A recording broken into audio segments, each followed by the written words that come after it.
Assalamualaikum warahmatullahi wabarakatuh. Saya Indah Agun Rahmawati, kelas 11 MIPA 4, nomor absen 18.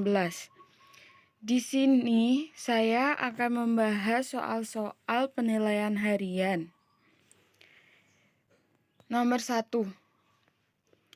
Suatu sore, Mahmud dan Steven yang berboncengan jatuh dari sepeda, dan keduanya mengalami luka di lutut.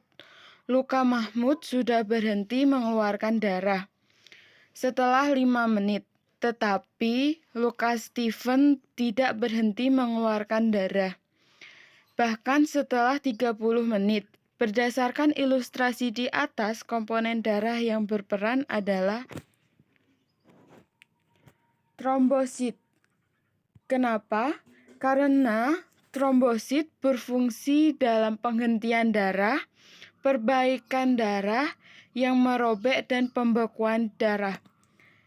Di ilustrasi sudah disebutkan bahwa luka Mahmud sudah berhenti mengeluarkan darah. Jadi, dapat disimpulkan bahwa komponen darah yang berperan adalah trombosit. Nomor 3. Kondisi yang menggambarkan kaitan antara ketinggian dan sistem peredaran darah seseorang adalah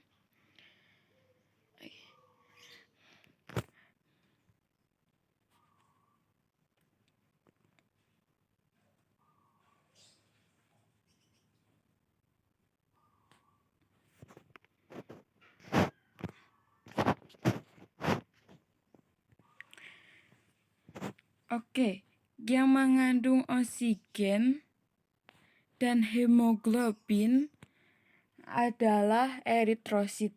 Jadi, jika eritrosit menerima oksigen pada jaringan yang kurang, akan menyebabkan peningkatan produksi pembentukan eritrosit, sehingga produk sel darah merah semakin meningkat pula. Jadi, jika tempat yang lebih tinggi mengandung oksigen lebih rendah, maka hemoglobin itu lebih banyak.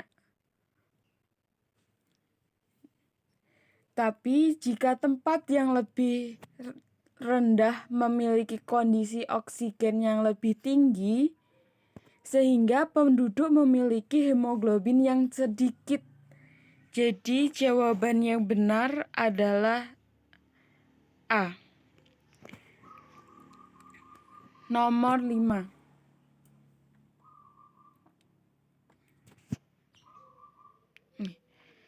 Golongan darah yang memiliki agglutinogen B dan agglutinin alfa adalah. Kita bahas satu-satu. Golongan darah A itu mengandung agglutinogen A dan agglutinin beta. Golongan darah B mengandung agglutinogen B dan agglutinin alfa.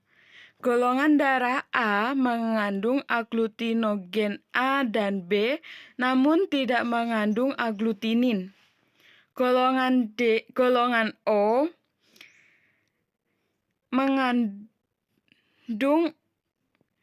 agglutinin alfa dan beta, namun tidak mengandung agglutinogen. Golongan darah A itu bisa menerima transfusi darah dari darah A dan O dan bisa mendonorkan darah kepada golongan A dan B. Sedangkan golongan darah B itu bisa menerima transfusi darah dari golongan O dan B dan bisa mendonorkan darah kepada golongan B dan AB. Golongan darah AB itu hanya bisa memberikan transfusi darah kepada golongan AB saja. Sehingga golongan darah AB disebut sebagai resipien universal. Sedangkan untuk golongan darah O itu bisa menerima transfusi darah dari golongan O itu sendiri, sehingga golongan darah O bisa disebut sebagai donor universal karena bisa mendonorkan kepada semua golongan darah yang ada. Jadi golongan darah yang memiliki aglutinogen B dan aglutinin alfa adalah B. Oke, nomor 7. Perhatikan gambar di bawah sini.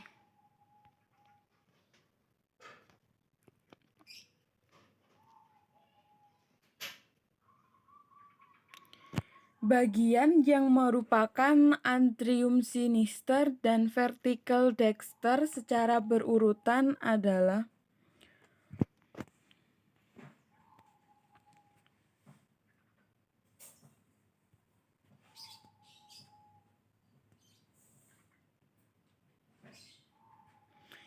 untuk yang sebelah sini, ini sinister. Dan untuk yang sebelah sini itu dexter.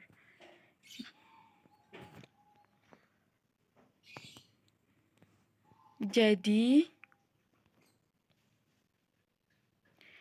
A itu atrium sinister, B atrium dexter, C vertical sinister, D vertical dexter, dan E adalah kutub aorta. Jadi bagian yang merupakan atrium sinister dan vertical dexter secara berurutan adalah AD.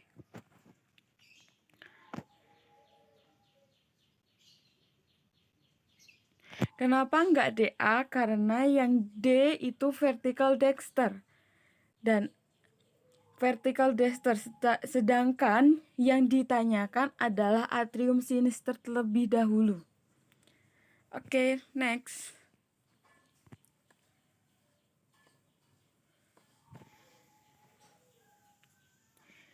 Nomor 9. Perbedaan peredaran darah kecil dan darah besar adalah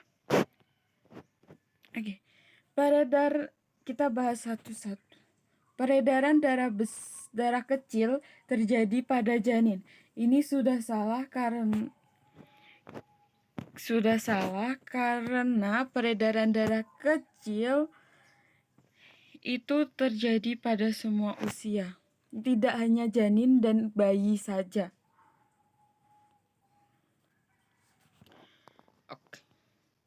Yang B, peredaran darah kecil melewati bulu kapiler dan peredaran darah besar melewati arteri pulmonalis.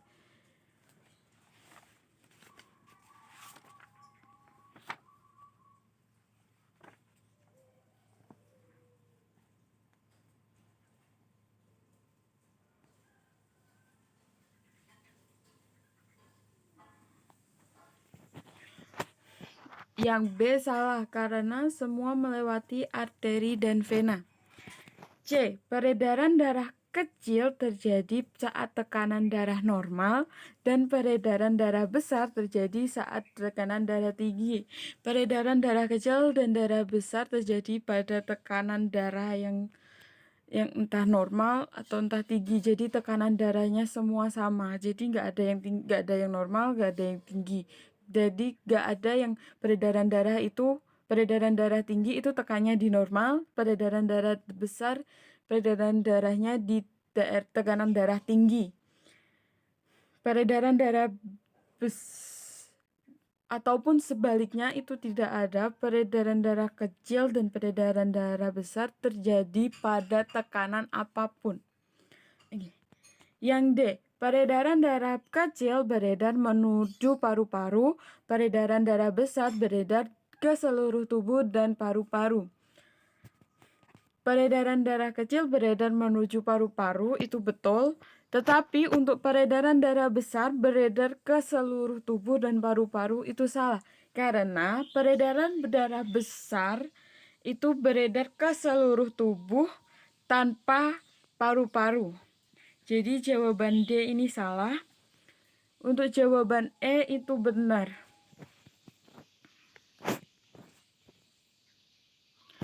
Karena peredaran darah kecil itu melewati paru-paru, sedangkan peredaran darah besar tidak melewati paru-paru.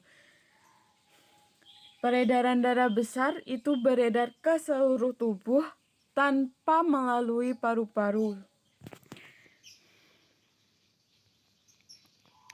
Oke, sekian dari pembahasan saya. Wassalamualaikum warahmatullahi wabarakatuh.